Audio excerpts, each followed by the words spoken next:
So I recently just bought this ex-Police Skoda VRS. Now in this episode, I'm going to start making it look nice and start fixing it. So as you can see, the engine bay is very, very grubby and needs a lot of work to make it look nice again. It's really dirty and it just looks a bit of a mess. So we're going to start off by giving it a good wash off and go from there. I just want to take this opportunity to ask you guys to do me one big favour. Now, I spend hours and hours making these videos for you every week, and I'm starting to get a bit of a following, and I think you guys enjoy my content. So if you do like the content, guys, please support the channel by hitting the subscribe button, liking the video, and if you want, even leaving a comment below. It really does help. Anyway, now back onto the job in hand. So we are using industrial strength degreaser with a detailing brush, and then we're washing the bay off with warm water going through a cartridge pressure washer. And there we go, straight away, just after a pressure wash, that looks loads better already. The next job is to take the sun visor off, but it's not coming off very well. So what I'm going to do, I'm going to put it in the garage, get the heat gun out, start heating it up, and I can pull it off with a standing blade. So I'm just using a normal off-the-shelf heat gun for this. It was like £10 from a discount store, nothing fancy. You probably could use a hairdryer or maybe even leave it in the sun. But obviously, it was a bit of a cold day when I was filming, so the heat gun did the job perfectly. Now, take your time with it. Don't get the glass too hot because you could damage it. And away she goes, off she comes. Nice and easy. So the next job is to send it up in the air and start fixing some of the problems.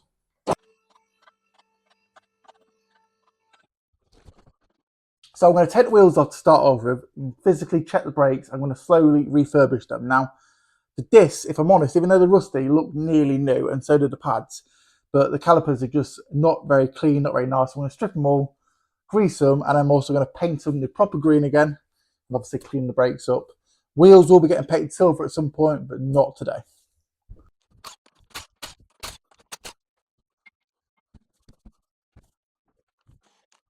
Annoyingly, the wheel's seized on, so I'm going to have to use a copper hammer.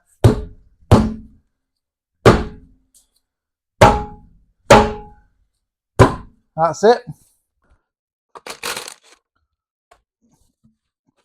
So start by pulling the caps off the sliding pins, unbolting the two 7mm Allen headed slider pins. They just slide out, they can be sticky sometimes.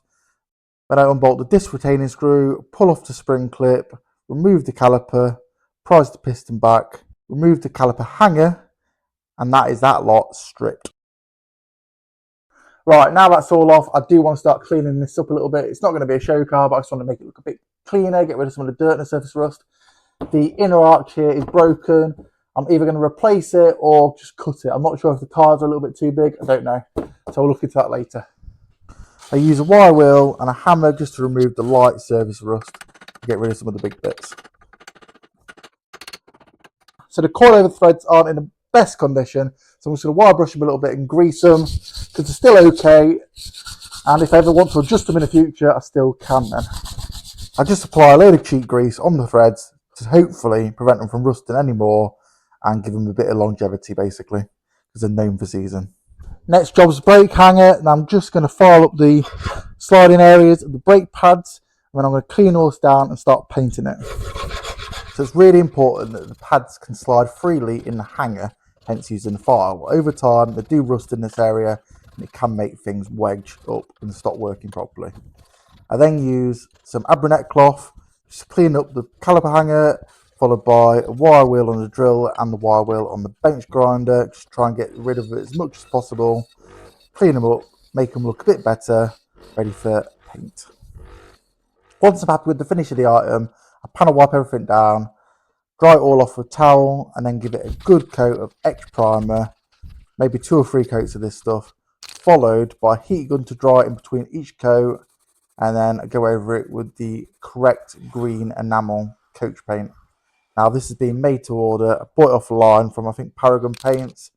Seems pretty good stuff, and it's a very good colour match, so I'm happy. And again, I use a heat gun between each coat just to aid the drying process and make the job a little bit quicker. Next job, the outer CV boot on the driver's side, as you can see, is detached. That should be connected to this clip here. It's broken off, so I'm going to whip the drive shaft out. Now to do that, I'm going to remove this nut here, that's the end of the drive shaft, and then this lower ball joint here, that's going to pull down. It's going to allow me to get the drive shaft down and out of the way. So it's a double hex 32mm socket required to take the drive shaft out. and then it's a 13mm socket to take the lower ball joint out. And everything should just slide apart, providing nothing's seized. I removed the clips, cut off the old boot, and then simply knock off the CV joint. Now this just literally knocks off with a hammer. It's really simple. So I've got a brand new Febby one, so this is OE quality, and it wasn't actually that expensive. It comes with grease, and it comes with the correct clips. So I slide on a new boot and then clip it back up, and it's just a case of reassembling in reverse order. Now the CV joint was a bit grubby, so I cleaned it all out with brake cleaner. I then repacked it with the correct grease, knocked it back on, did up the clip. And that's the outer CV joint all done. Again, nice and simple. I then shift my attention to the brake caliper. So I sand it all down, wire brush it, and spend a bit of time stripping it. So I take the rubber sliders out. I also mask everything up, degrease it properly, X-primer it, obviously using a heat gun again between coats, and then give it 2 or 3 coats of the green colour-coded paint. Right, so the paint's now dry, so I'm going to put everything back together. I'm going to start by putting the CV joint back in the hub, put the lower ball joint on it, and go from there. So this is reassembled in reverse order.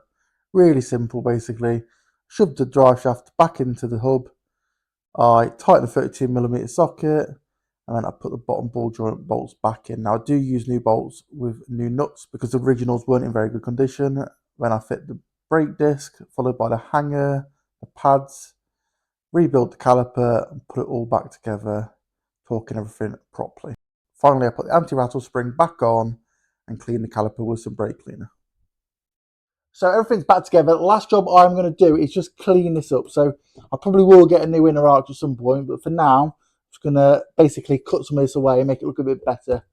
It's clearly been catching the wheel, and that's not good enough. So as always, I use a 1mm cutting disc on a 4.5-inch grind to cut the plastic. Now I do find this works really well. You can also use a jigsaw, but I wouldn't advise you using a Stanley blade or anything like that. It can be a bit dangerous. Now that's a bit better. So there we go, guys. I'm going to do the other side off camera because we don't want to repeat ourselves. But that is one side looking a lot better. New CV boot, brakes cleaned up, just generally looking a bit better. I think in next week's episode, we're going to start addressing this front end, make this bumper look better. I'm going to take it off, trim round here a bit better. I'm going to paint the intercooler, mount the intercooler better, and probably respray the front end. So if you haven't already, hit the like button, hit the subscribe button, and stay tuned for more. Bye-bye.